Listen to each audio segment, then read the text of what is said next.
আসসালামু আলাইকুম সকল শিক্ষার্থীকে স্বাগত জানিয়ে শুরু করছি ম্যাথ ক্লাস। আজকে আমি ম্যাথ ক্লাসে ষষ্ঠ শ্রেণীর চতুর্থ অধ্যায় প্রশ্ন নম্বর 9 এই অঙ্কটি সহজে সমাধান দেব। তাহলে দেখো এখানে দেওয়া আছে কি, নিজের ও তার ছোট ভাইয়ের জন্য সালাদ তৈরি করতে গিয়ে অহনা সালাদের উপকরণ হিসেবে নিচের জিনিসগুলো ব্যবহার করেছে।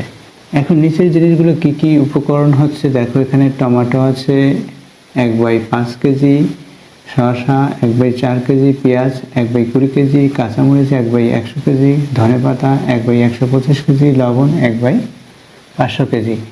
এখানে প্রশ্নে বলা হয়েছে অহনার তৈরি করা সালাদের ওজন কত কেজি, অর্থাৎ এই ওজনটা বের করতে হলে এগুলোর মোট অর্থাৎ সমষ্টি নির্ণয় করতে হবে। আমরা এভাবে লিখতে পারি, অহনার তৈরি করা সালাদের ওজন। দেখো নম্বর ক দেওয়া আছে দিয়ে এগুলো লেখার পরে তারপর লিখতে হয়। তাহলে দেখো অহনার তৈরি করা সালাদের মোট ওজন সমান দেয়।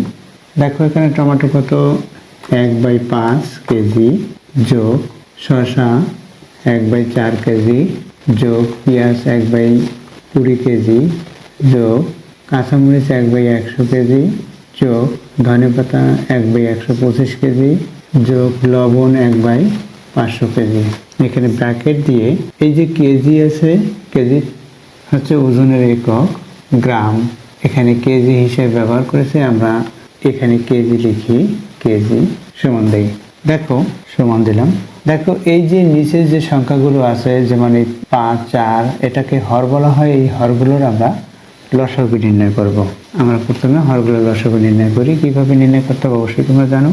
দেখো এখানে সাইড নোটে এখানে 5, 4, 20, 100, 125, 500 এই হরগুলো আমি লিখলাম। এখন লসাগু নির্ণয় করবো এইভাবে, প্রত্যেকটি সংখ্যাকে কত সংখ্যা দ্বারা, এখানে দেখো 5 আছে, 5 দিয়ে আমরা ভাগ করি, তাহলে এখানে 5 লিখি। আবার এই এখানে 4 আছে সর্বনিম্ন ছোট, 4 দিয়েও ভাগ করতে পারি।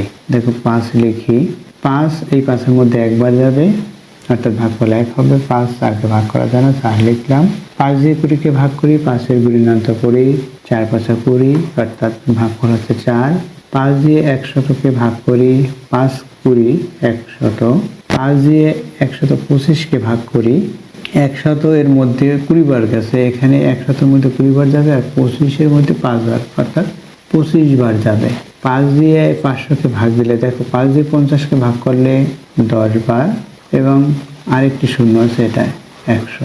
5 দিয়ে 500কে ভাগ দিলে 100 হয়। এটা হলো। এখন আমরা কত দিয়ে ভাগ দিতে পারি, দেখো এখানে 4 আছে, এখানে 4 আছে, এটাকে 4 দ্বারা ভাগ করা যায়, এটাকে 4 দ্বারা ভাগ করা যায়। এখন আমরা 4 দিয়ে ভাগ করি, যে এই যে কতগুলো যে সংখ্যা লিখেছি এর মধ্যে অধিক সংখ্যক বার যে সংখ্যাটি দ্বারা ভাগ করা যাবে সেই সংখ্যাটি নিতে হয়। যেমন 4 দ্বারা ভাগ করা যায়, এই 1কে ভাগ করা যায় না, 1 লিখি, 1-এর মধ্যে যাবে না, অর্থাৎ সরাসরি যেটা নিঃশেষে বিভাজ্য হবে সেই নিঃশেষে বিভাজ্য হলে সেই ভাগফলটি লিখতে হয়। এটা ভাজক। দেখো 4 দিয়ে 1কে ভাগ করতে পারি না, তাই এখানে 1 লিখলাম। 4 দিয়ে 4কে ভাগ করি, 1 হবে। 4 দিয়ে 4কে ভাগ করি, ভাগফল 1। 4 দিয়ে 20কে ভাগ করি, 4 5 20, এখানে 5। 4 দিয়ে 25কে ভাগ করতে পারি না, অর্থাৎ ভাগশেষ থেকে যাবে, তাই 25ই লিখতে হয়। 4 দিয়ে 100কে ভাগ করি, 25 হবে। 4 25 100 অবশ্যই তোমরা জানো। এরপর দেখো 5 দিয়ে ভাগ করতে পারি, তারপর কি থাকে সেটা লিখবো। এখানে 1 আছে, এখানে 1 আছে, এখানেও 1। এখানে 5 দিয়ে 5কে ভাগ করলে 1 হবে। এখানে কত হবে দেখো, 5 দিয়ে 25কে ভাগ করি, 5 5 25, এটাকেও 5 5 25 5। এখন 5 দিয়ে আরেকটি 5 দিয়ে ভাগ দেব।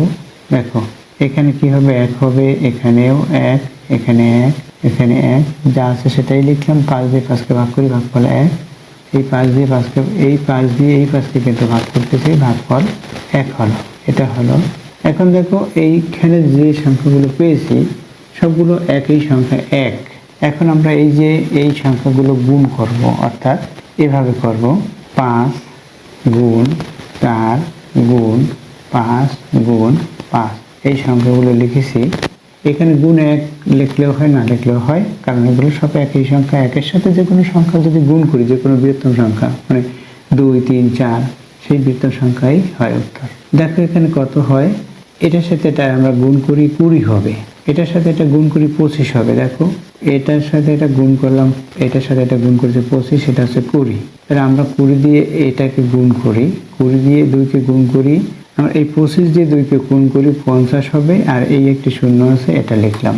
তাহলে কত পেলাম? 500 পেয়েছি। তাহলে এখানে লিখি 500। এরপর এটুকু রাফ দেখিয়েছি, এখানে রাফ লিখতে হয়। দেখো এই 500 লিখছি, যেটা লসাগু পেয়েছি সেটা লিখলাম। এই 5 দিয়ে 500কে যদি ভাগ করি, ভাগফল কত হবে?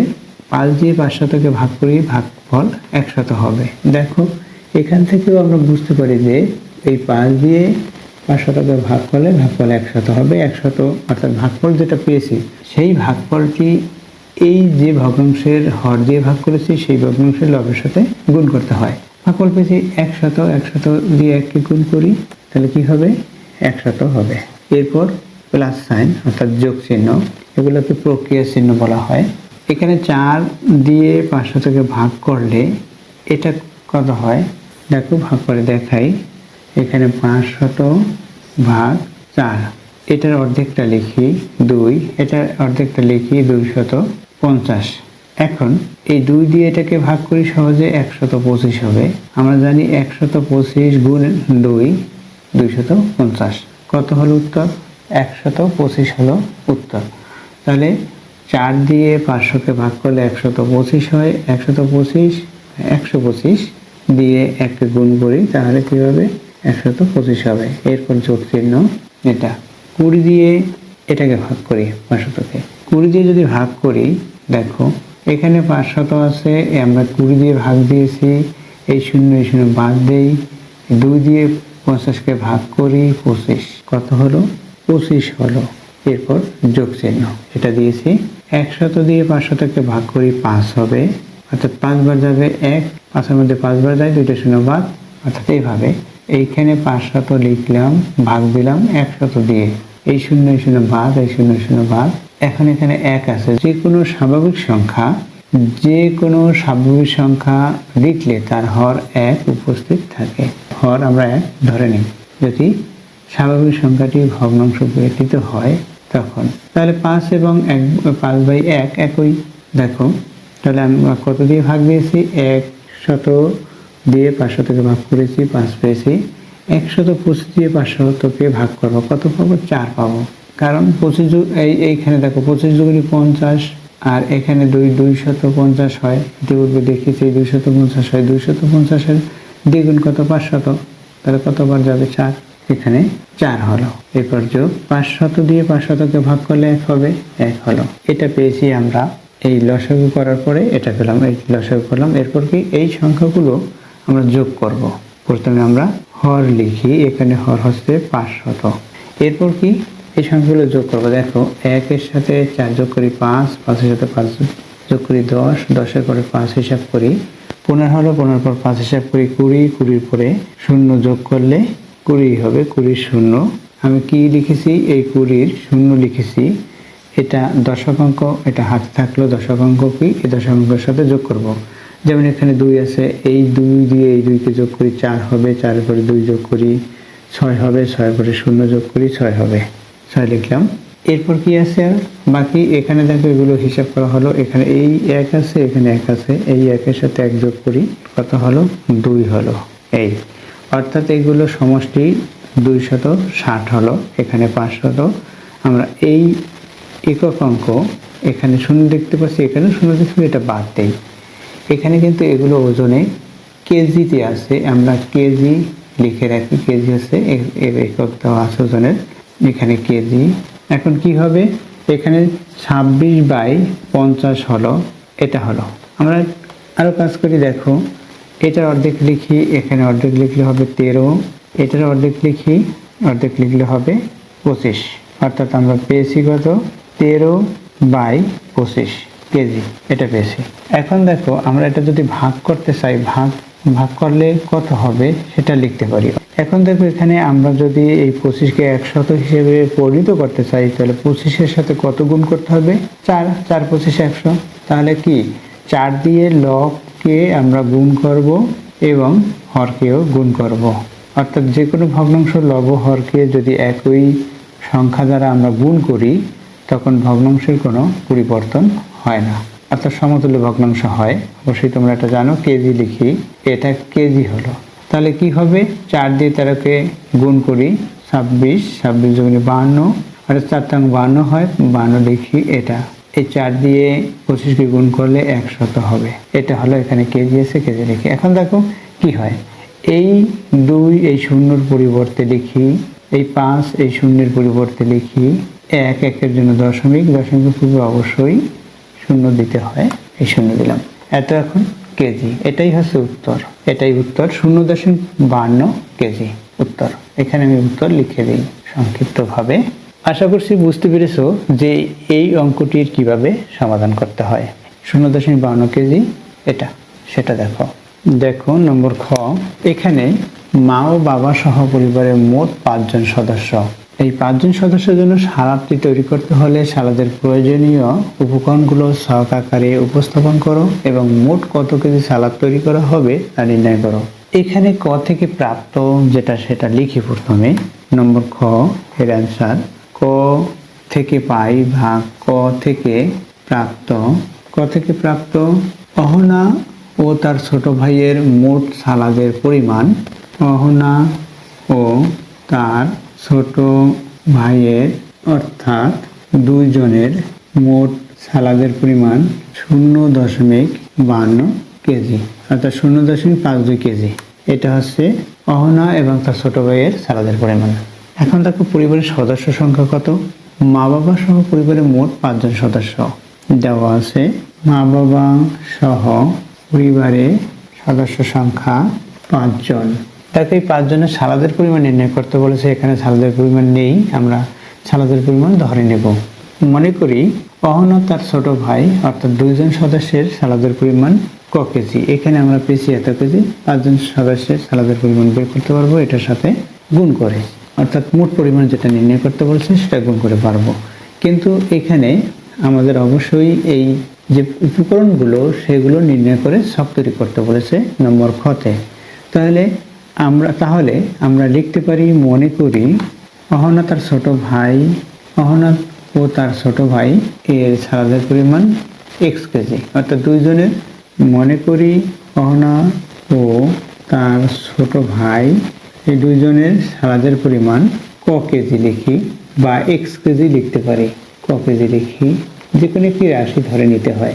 অতএব 2 জনের সালাদের পরিমাণ ক কেজি, 2 জনের সালাদের পরিমাণ ক কেজি। অতএব 1 জনের সালাদের পরিমাণ, 1 জনের কম হবে বিধায় এই 2 দিয়ে ভাগ হবে, অর্থাৎ ক বাই 2 কেজি। অতএব 5 জনের সালাদের পরিমাণ, 5 জনের কত হবে, 5 গুণ ক বাই 2 কেজি। এখানে ক হচ্ছে একটি রাশি, তাই আমরা এটাকে এভাবে লিখতে পারি, বা ক গুণ 5 বাই 2 কেজি। এই ক কি পরিমাণ, আর 5 বাই 2 হচ্ছে এই সংখ্যাটি 5 বাই 2 হলো। দেখো এই যে কয়ের পরিবর্তে এই যে সংখ্যাগুলো টমেটো, শসা, পেঁয়াজ এগুলো আছে, এগুলো যদি আমরা লিখে গুণ করি তাহলে উপকরণগুলো পাবো এবং সেটা থেকে আমরা তালিকা তৈরি করব। অর্থাৎ এখানে এই উপকরণগুলো এত আকারে 5 বাই 2 আকারে বৃদ্ধি পাবে, 2 গুণ আকারে বৃদ্ধি পাবে উপকরণগুলো। তাহলে এখানে অহনার তৈরি করা উপকরণগুলোর পরিমাণ 5 বাই 2 আকারে বৃদ্ধি পাবে, অর্থাৎ 5 বাই 2 গুণ হবে। তাহলে লিখি, এখানে অহনার তৈরি করা উপকরণ 5 বাই 2 আকারে বৃদ্ধি পাবে। তাহলে লিখি উপকরণ, এখানে লিখি পরিমাণ। প্রথম আছে টমেটো। টমেটো কত, এখানে 1 বাই 5 বৃদ্ধি পাবে 5 বাই 2 আকারে সমান। দেখো এটা দিয়ে এটাকে আমরা ভাগ করতে পারি, আবার এটা দিয়ে এটাকে গুণ করতে পারি। 5 দিয়ে 1কে গুণ করি 5 হবে, 5 দিয়ে 2কে গুণ করি 10 হবে, এত কেজি। এরপর হচ্ছে শসা। এখানে আছে শসা 1 বাই 4, এর সাথে 5 বাই 2 গুণ হবে সমান 5 বাই, লবের সাথে লব গুণ করি, হরের সাথে হর গুণ করি, 5 বাই 8 হবে। 7 দিয়ে 2কে গুণ করি, এখানে কেজি লেখা আছে, কমা ব্যবহার করি।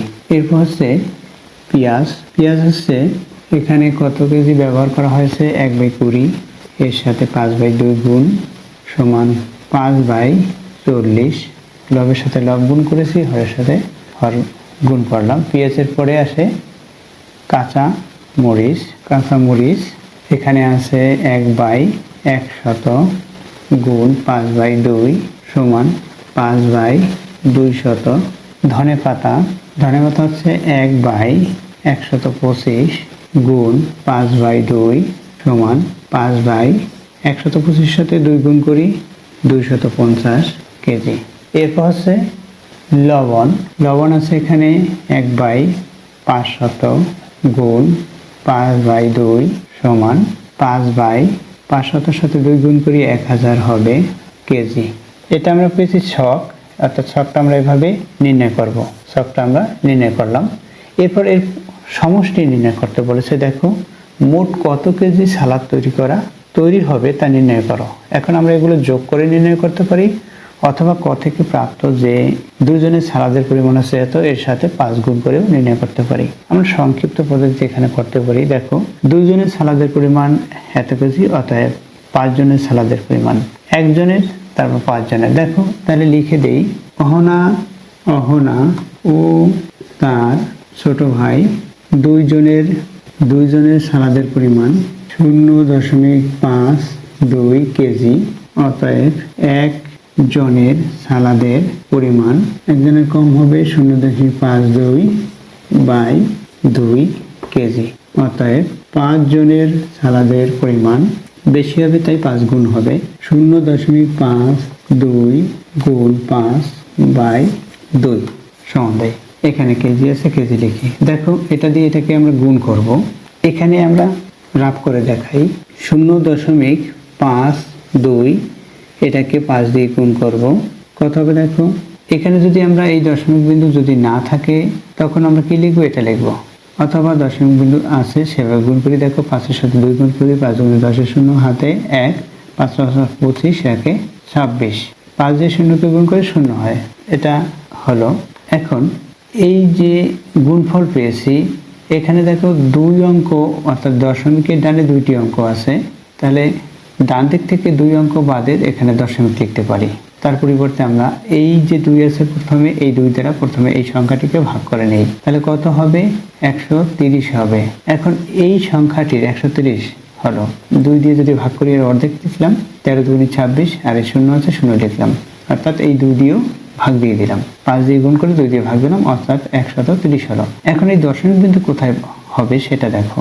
দশমিক বিন্দুর ডানে 2টি অঙ্ক আছে, সুতরাং ডান দিক থেকে 2 অঙ্ক পরে দশমিক হবে, অর্থাৎ এখানে 1.30 কেজি। এখানে আমরা লিখতে পারি 1.30 কেজি, অর্থাৎ 1.3 কেজি। অর্থাৎ মোট সালাদের পরিমাণ হচ্ছে এটা হচ্ছে উত্তর 1.3 কেজি। দেখো এর বিকল্প ভাবে তোমরা করতে পারবে, এই যে সালাদের পরিমাণ দেওয়া আছে এটা যোগ করতে হয়, অর্থাৎ এইভাবে লিখতে হবে। অতএব 5 জন সদস্যের মোট সালাদের পরিমাণ এত যোগ এত যোগ এত যোগ এত যোগ এত যোগ এটা করে লসাগু নির্ণয় করে। ইতিপূর্বে যেমন ক নম্বর দেখিয়েছি মোট সালাদের পরিমাণ কিভাবে নির্ণয় করতে হয়, সেটা সেভাবে করলেই এই একই উত্তর পাওয়া যাবে। আশা করি বুঝতে পেরেছো কিভাবে করতে হয়। এতক্ষণ ম্যাথ ক্লাসের সাথে থাকার জন্য সকলকে ধন্যবাদ জানিয়ে আজকের মতো বিদায় নিচ্ছি।